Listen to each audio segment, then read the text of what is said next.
Kamu motong ayam. Motong ayam harus sekaligus sret jadi. Jangan sampai nyuwun sewu 2 kali. Jangan-jangan misalnya gini, ayam tak potong, pas ke kiri separuh, ya ke kiri separuh apa hulkumnya. Pak Arifin datang, Assalamualaikum Gus Pak, waalaikumsalam, terus santai jagungan dulu. Jagungan sampai pesonya itu nggak meneruskan. Bareng-bareng balik salam, ingat lagi loh ayam saya ini. Ketika saya meneruskan ini, potensi ayam ini sudah mati atau sudah hidup yang ini masih mazhab Syafi'i loh ya. Atau sudah hidup yang sudah tidak normal. Artinya apa? Penyembelian kedua yang mengeksekusi tadi sebenarnya mengeksekusi barang mati. Yang penyembelian pertama tidak bisa dikatakan penyembelian karena tidak sampai mati. Penyembelian kedua berstatus setengah mati. Nah kalau seperti itu maka haram. Kecuali itu dilakukan secara fauron. Fauron dicontohkan nyembelih ternyata pesunya kedul terus ngambil yang lain tapi fauron langsung atau terjatuh ngambil langsung ya itu boleh karena ditoleransi. Tapi kalau kalam ajnabi kayak tadi mohon Pak Arifin seperti Pak Arifin alhamdulillah sehat jaminan mau rawuh dari ayamnya asem ini harus sebar ini orang ngawur jadi, lah itu sarah. Bicara sampai detail itu sarah. Jadi ada sekian kemungkinan. Jadi termasuk yang diandaikan apa? Nah, hayat mustaqirah itu batasnya yakunu maha ibsorun bi ikhtiarin wa nutkun bi ikhtiarin wa harakatun ikhtiyariyah. Hayat mustaqirah itu kalau dia betok-betok itu ya karena karepnya. Maksudnya gini, gamane cara roh pitik wedok engkek yo cek karepe dhewe. Cara dia melihat peso itu karpe ya masih lari. Jadi misalnya ada ayam kita sembelih baru luka sedikit, belum sampai andaikan dibiarin ya mungkin suatu saat sembuh luka. Terus melihat kamu lari ketakutan karena kamu dianggap gladiator, killer lah. Nah itu berarti punya hayat mustaqirah. Tapi sudah kalau kamu sembelih karek ngeriwit, roh kue serawedi. Ya kan, mau demo ya sudah nggak berkutik, ya dia berarti tidak punya hayat mustaqirah gitu. Ya batasannya itu Joro. Nah, dalam mazhab Syafi'i syarat sahnya penyembelihan harus hewan itu punya hayat mustaqirah. Nah ini sarah ya, jadi sarah itu lebih jelimet. Nah makanya kenapa tidak boleh nyembelih pakai yang tumpul Mas Nafis? Takutnya ayamnya itu mengalami dohtoh, atau kok ditekek. Misalnya sama nyembelih pakai peso tumpul, ini kini ketekek, takut kan dia misalnya ayamnya jantungan, roh peso wis sedruk kan, udah gitu ketekek, nah itu mati dulu pasti itu. Jadi pas diongok-ongok ini sudah mati. Jadi nanti kalau di akhirat, sebetulnya saya sudah mati loh, ngawur. Wah apalagi nganggo keris naga sosro, wah itu sudah gereng sakti kan, diginikin tok sudah mati kan. Makanya bahaya nyembelih pakai keris-keris sakti karena sebelum terpotong sudah mati saking saktinya apa? Keris itu misalnya gitu. Baru nempel. Makanya nanti suatu saat ada pertanyaan ini, boleh enggak nyembelih ayam orang yang rainya itu sangar? Wah itu haram, kena. Oh itu mesti mati dulu. Kumisen tatonan apa? Algojo. Iya kayak algojo. Ayamnya jenis apa? Stroke ya? Jenis penakut. Pas mau disembelih gitu tidak mati. Jadi hati-hati ya nyembelih ayam. Jadi kalau orang kampung Pak Arifin ya, orang kampung mudin kampung. Mungkin kalau orang kota sudah nyuwun sewu enggak peduli. Kalau orang kampung itu apa itu Pak Arifin? Kalau nyembelih jago itu sampai apa itu? Ilatnya dikeluarin dulu. Oh iya. Apa ini? Iya karena takutnya katanya beberapa yang kaget itu kelek apa?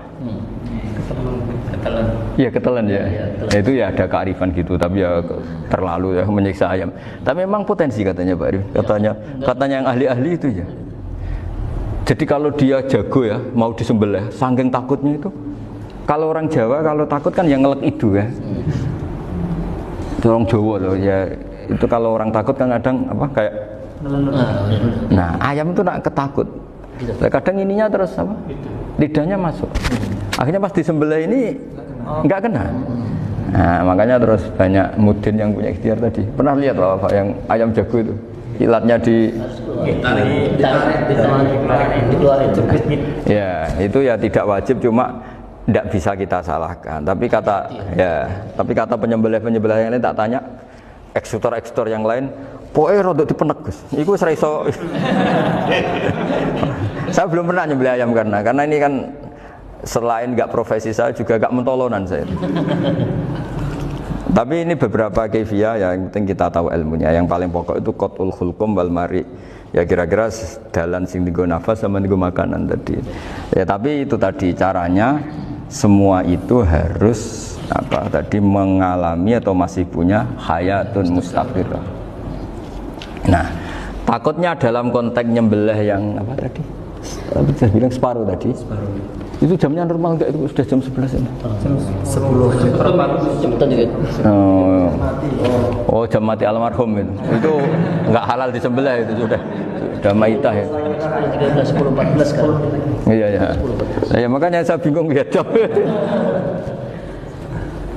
Ya jadi itu Pak Wafa ya, pentingnya sarah itu seperti itu. Matan itu kan asal nyembelih saja, tapi di sarah diterangkan jangan hanya nyembelih, yang disembelih harus ada hayatun mustaqirah, karena dikatakan penyembelihan adalah menghilangkan nyawa dengan cara yang syar'i. Nah, kalau nyawanya saja sudah hilang bukan nyembelih gitu. Nah potensi itu ada ketika jago kamu sembelih pakai yang tumpul, ini ada doktoh. Loh, hewan itu juga kayak manusia loh, karena punya hati, ketika takut bisa saja mati. Nah takutnya ulama kan ini ngalami doktoh, kayak orang ditekek kan mati kan, ditekek kaget. Contoh gampang gini, orang ditekek perempuan kemungkinan mati itu kecil, karena murni hanya ngalami pernafasan. Tapi nak ditekek wong gagah tatonan kan terus dua reaksi tubuh, takut sama gak bisa bernafas, itu kan lebih cepat apa? Mati. Kira-kira kan gitu. Lah ini sudah takut dongok-dongok itu kan nyiksa. Saya sering ketemu orang yang ahli nyari ular, nyari apa. Itu ya gitu. Filosofinya sama seperti orang perang. Harus bikin takut.